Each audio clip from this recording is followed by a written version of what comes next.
Welcome to pharmacy India. आज की इस वीडियो में हम डिस्कस करेंगे सैंपल सेल्स के बारे में, जिसे हम कवेट भी कहते हैं। Water sample cells, it is an essential components in ultraviolet spectroscopy. It is a small transparent container that holds the sample being analysed in UV spectrophotometer. ये ऐसे छोटे छोटे डिवाइसेस होते हैं जिनके अंदर हम सैंपल को रखेंगे, जिनका हम एनालिसिस करना चाहते हैं।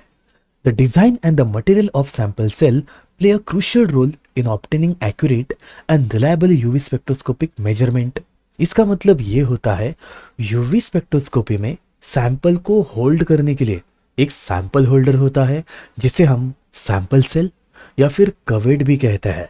इसका जो डिजाइन है या मटेरियल ऑफ कंपोजिशन जो है, वो यूवी स्पेक्ट्रोस्कोपी में एक accurate and reliable result produce करने के लिए एक इंपॉर्टेंट कंपोनेंट है। दैट्स वाई आप देखेंगे ये जो सेल्स है वो टोटली रेक्टेंगुलर इन शेप है, लेकिन उनके जो सरफेस स्ट्रक्चर पैरामीटर्स जो है वो भी बहुत इंपॉर्टेंट है इस पर्टिकुलर यूवी स्पेक्ट्रोस्कोपिक एनालिसिस में।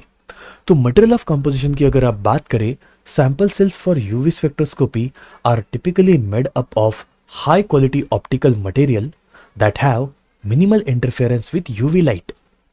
मेन प्रिंसिपल इतना ही है, जब यूवी लाइट सोर्स से इमिट होती है, उसकी इंटरैक्शन सिर्फ सैंपल के साथ होनी चाहिए, बाकी बीच में इंटरफेरेंस नहीं चाहिए।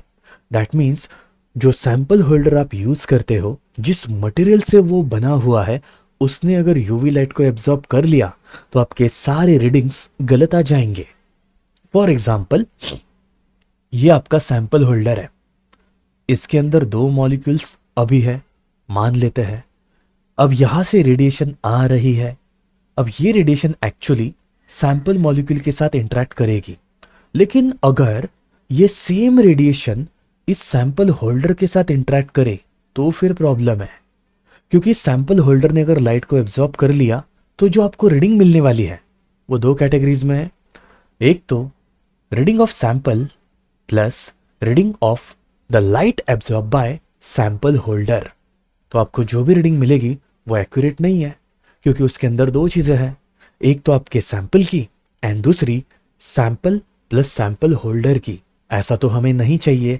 That's why most of the time जो सैंपल होल्डर हम यूज करते हैं वो ऐसा बनाएंगे कि जो यूवी लाइट को एब्जॉर्ब करे ही ना, इतना ट्रांसपेरेंट रहेगा कि उसके थ्रू यूवी लाइट आराम से पास थ्रू हो सकती है without any absorption.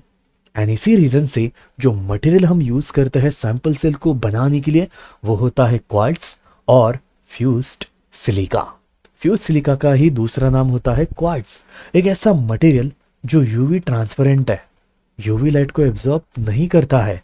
That's why अगर कोई मटेरियल यूवी लाइट को एब्जॉर्ब करता है, कोई भी ड्रग, अगर उसका एनालिसिस आपको करना है तो सैंपल सेल का मटेरियल ऑफ कंस्ट्रक्शन रहेगा quartz, which is also called as fused silica. Generally जो पाथ लेंथ होती है, व्हाट इज पाथ लेंथ? ये आपकी कवेट है, इस पॉइंट से लेके इस पॉइंट तक जो डिस्टेंस होता है इसे हम कहते हैं पाथ लेंथ। इसे हम कहते हैं path length. So this is your point A and this is your point B. इसके बीच में जो डिस्टेंस है उसे हम पाथ लेंथ कहते हैं। जनरली यूवी स्पेक्ट्रोस्कोपी में जो सेल यूज होती है उसकी पाथ लेंथ होती है 1 सेंटीमीटर। कुछ कुछ केसेस में 2 सेंटीमीटर 5 सेंटीमीटर के पाथ लेंथ को भी यूज किया जाता है, but most commonly 1 centimetre path length को यूज करता है। तो मोस्ट ऑफ द कवेट जो है वो 1 सेंटीमीटर पाथ लेंथ के बनाए जाते हैं।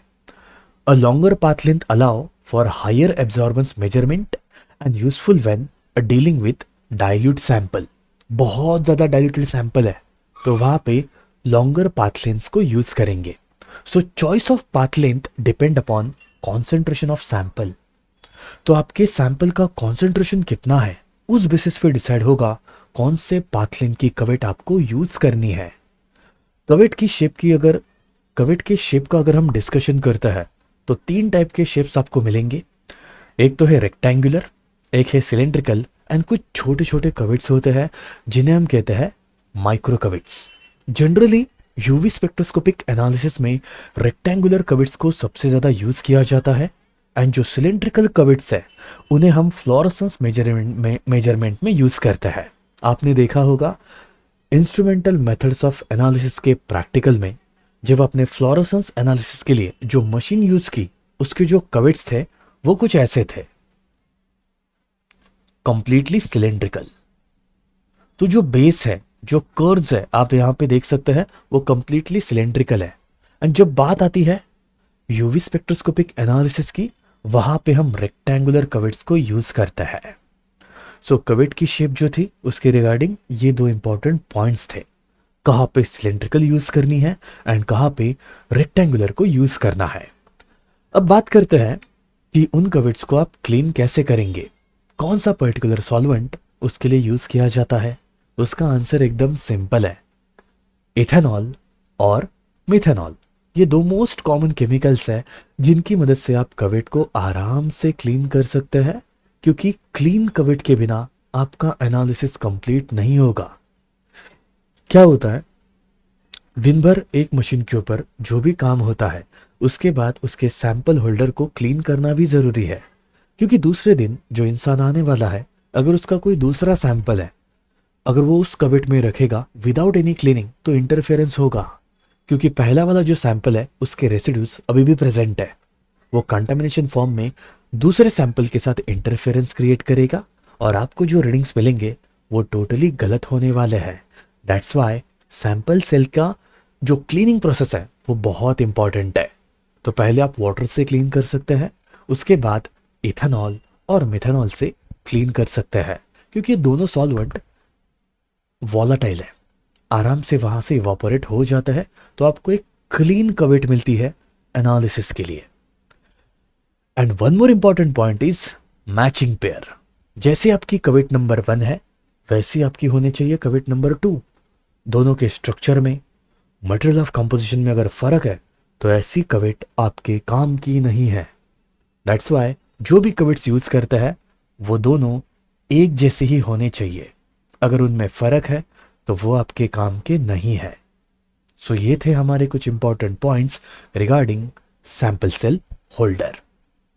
नेक्स्ट वीडियो में हम डिस्कस करेंगे डिटेक्टर्स के बारे में। तब तक के लिए आप पढ़ाई कीजिए।